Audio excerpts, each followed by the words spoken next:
Assalamualaikum warahmatullahi wabarakatuh.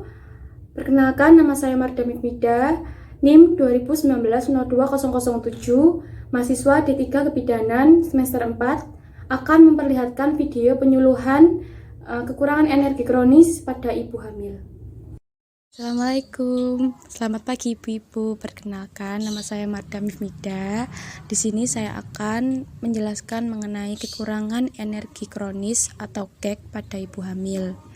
Pertama-tama, marilah kita panjatkan puja dan puji syukur kita terhadap kehadirat Allah Subhanahu wa Ta'ala, karena atas berkat rahmat dan hidayahnya kita dapat berkumpul dalam acara penyuluhan kekurangan energi kronis atau KEK pada ibu hamil. Baik, di sini saya akan menjelaskan pengertian tentang kekurangan energi kronis atau KEK. Baik, apa sih KEK itu? Kekurangan energi kronis atau KEK adalah salah satu keadaan malnutrisi di mana keadaan ibu menderita kekurangan makanan yang berlangsung menahun atau kronis yang mengakibatkan timbulnya gangguan kesehatan pada ibu secara relatif atau absolut satu atau lebih zat gizi. Cakupan gizi pada ibu hamil dapat diukur dari kenaikan berat badan ibu hamil tersebut. Kenaikan berat badan ibu hamil antara 6,5 kg sampai 16,5 kg. Rata-rata 12,5 kg. Terutama terjadi dalam kehamilan 20 minggu terakhir. Berikutnya tanda dan gejala KEK. Untuk tanda-tanda KEK yaitu yang pertama, lingkar lengan atas atau lila kurang dari 23,5 cm. Badan kurus, berat badan tidak sesuai dengan tinggi badan. Yang ketiga, turgor kulit kering. Yang keempat, konjungtiva pucat. Yang kelima, tensi kurang dari 100 mmHg dan HB kurang dari normal atau kurang dari 11 gram.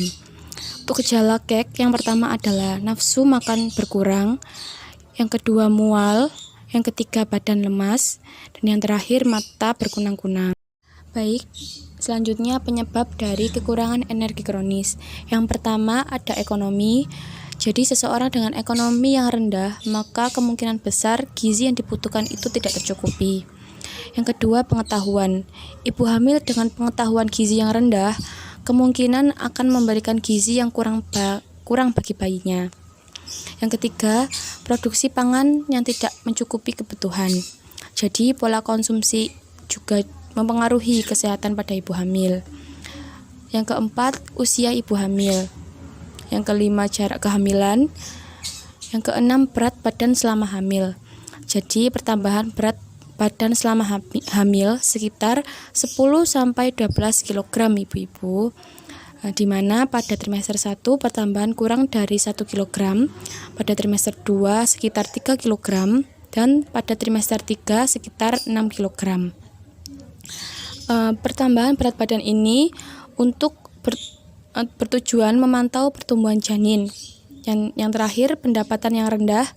Pendapatan keluarga yang memadai akan menunjang gizi karena tidak dapat menyediakan kebutuhan gizi yang seimbang. Dampak kekurangan energi kronis atau KEK bagi ibu, yaitu bagi ibu hamil yang menderita KEK dapat melemahkan fisiknya yang pada akhirnya menyebabkan perdarahan, partus lama, abortus, dan infeksi. Pengaruh gizi kekurangan terhadap proses persalinan dapat mengakibatkan persalinan sulit dan lama, persalinan prematur atau sebelum waktunya, perdarahan postpartum, serta persalinan dengan tindakan operasi sesar cenderung meningkat. Bagi bayi yang terlahir dari ibu hamil yang menderita KEK akan mengalami keguguran, bayi lahir mati, kematian neonatal, cacat bawaan, berat badan lahir rendah atau BPLR. Berikutnya pencegahan kekurangan energi kronis.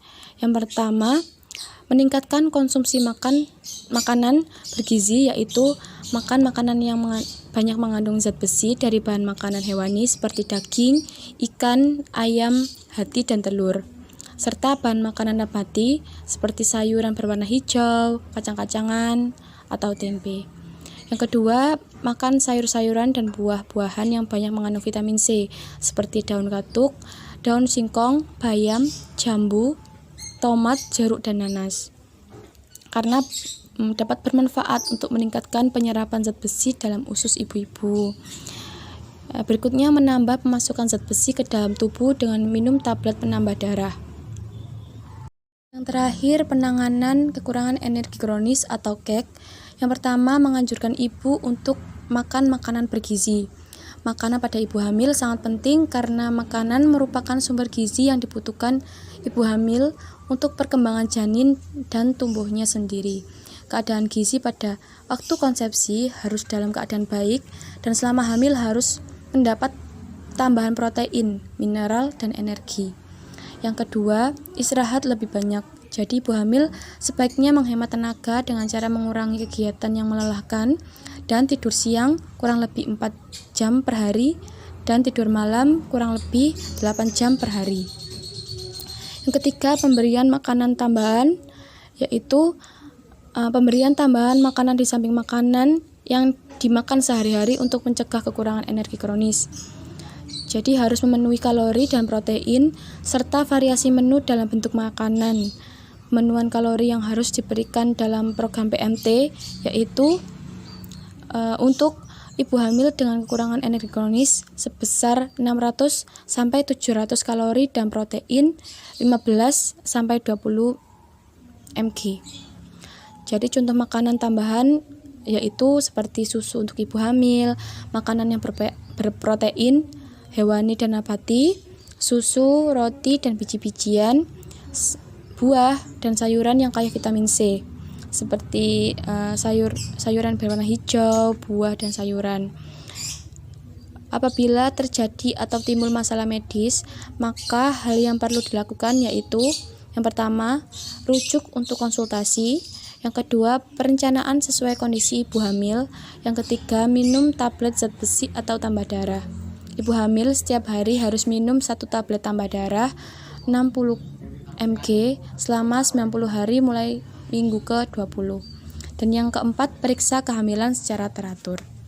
Baik, sekian penjelasan dari saya. Apakah ada yang ditanyakan? Baik, jika tidak ada, saya tutup penyuluhan dari saya. Kurang lebihnya saya mohon maaf. Wassalamualaikum warahmatullahi wabarakatuh.